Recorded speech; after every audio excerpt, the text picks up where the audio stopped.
Buenas, gente. Hace no mucho se cumplió 50 años de la primera publicación de Stephen King, el rey del terror. Estamos hablando de su novela Carrie, la cual tuvo un gran éxito y dio a conocer a este increíble escritor. En este video vamos a estar repasando las diferentes adaptaciones cinematográficas de la novela, las mejores publicaciones de Plaza de James y algún que otro dato curioso sobre la novela y las películas. Esta novela fue la cuarta escrita por Stephen King, pero la primera en ser publicada.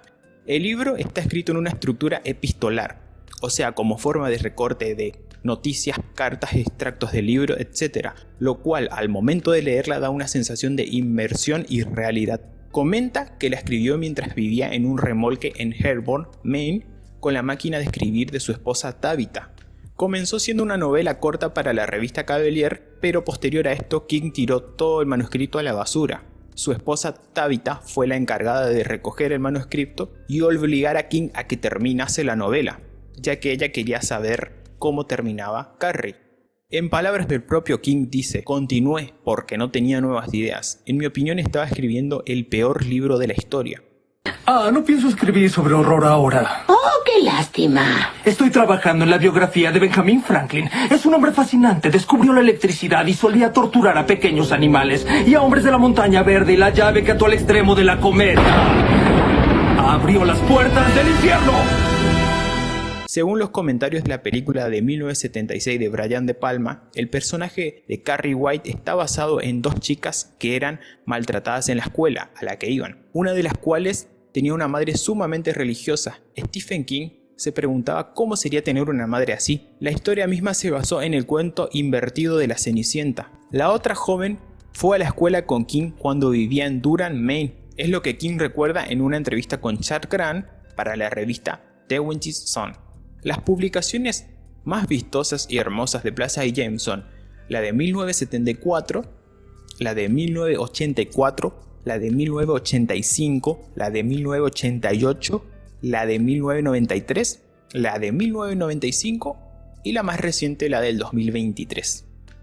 Ahora, en el cine tenemos las adaptaciones, la de 1976 de Brian De Palma, la del 2002 dirigida por David Carson y la del 2013 dirigida por Kimberly Peirce. Como dato curioso, hay una dirigida por Kat Sheen, que es Carrie 2, una especie de secuela de la de 1976.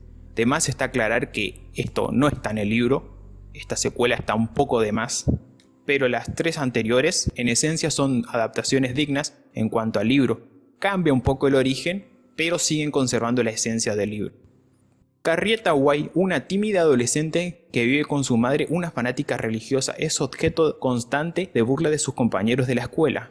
Cuando en una de las duchas del gimnasio la chica sufre un ataque de histeria al tener su primer periodo. A una de sus compañeras se le ocurre gastarle una broma macabra durante el baile de graduación. Lo que todos ignoran es que Carrie posee poderes telequinéticos. Es la premisa de las tres películas y del libro. Ahora, la de 1976, con la actuación de Sissy Spacek, película que catapultó a John Travolta. Esta película en específico te hace empatizar con ella. Se puede ver el arrepentimiento en el personaje de Sue. Con respecto al libro, el personaje que más cambios tuvo es el de Tommy Ross. Nada más empezar la película, vemos un partido de béisbol de un grupo de chicas. Una de ellas le pasa el balón y Carrie falla, las demás se empiezan a insultar. Poco después nos adentramos en las duchas acompañados de la preciosa música de Pino Doganio. Una escena donde se mezcla la inocencia e incluso un poco de sensualidad. Carrie está en la ducha, en ese momento empieza a sangrar. La música para de golpe y ella horrorizada observa la sangre. Luego de esto empieza a pedir ayuda, pero su inocencia y su terror ante algo natural hace que todas las chicas se burlen de ella y le lanzan compresas de tampones. En este momento de histeria y miedo explota la bombilla.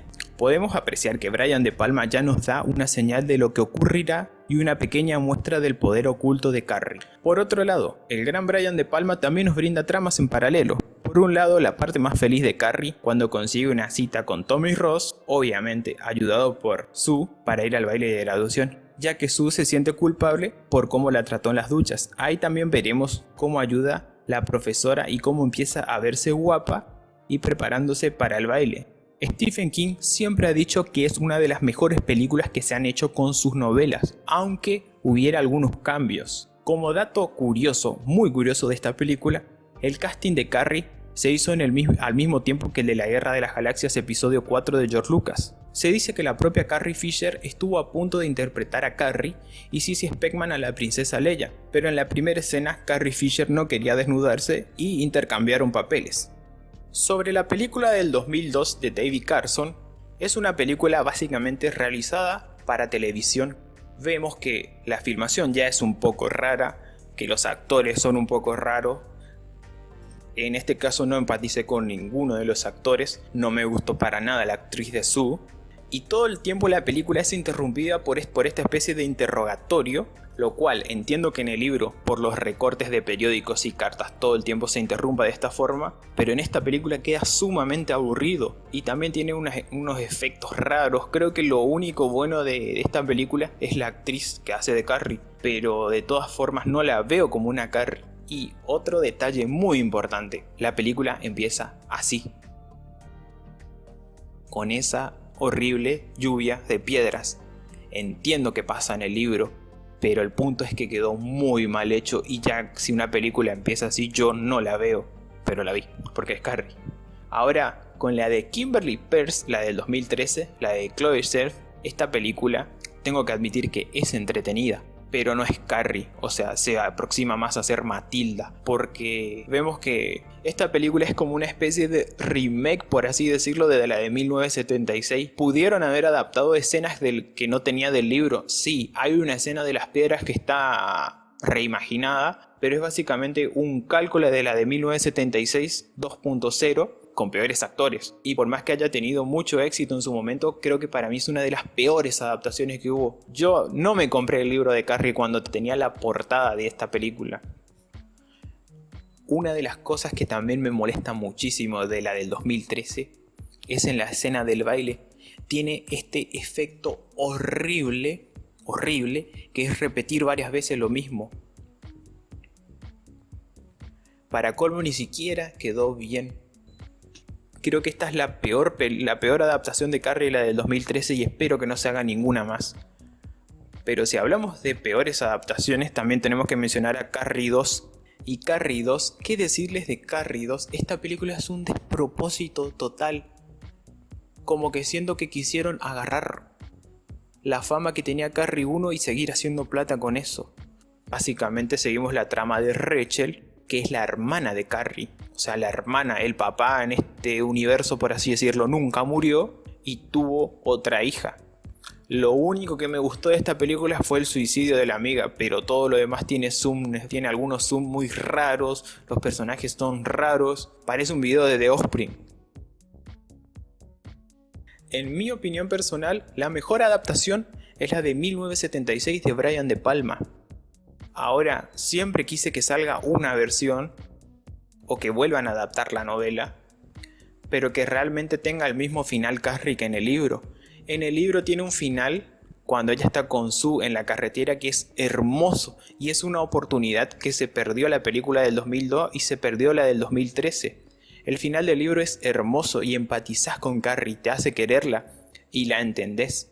Sin embargo, ninguna de las tres películas pudo dimensionar ese final. Si bien la de Brian De Palma tiene un final muy bueno, es una oportunidad que se perdieron todas las películas. Y ese fue todo mi análisis, opinión y homenaje a este increíble escritor. Muchas gracias por ver el video si es que llegaron hasta acá. Nos vemos.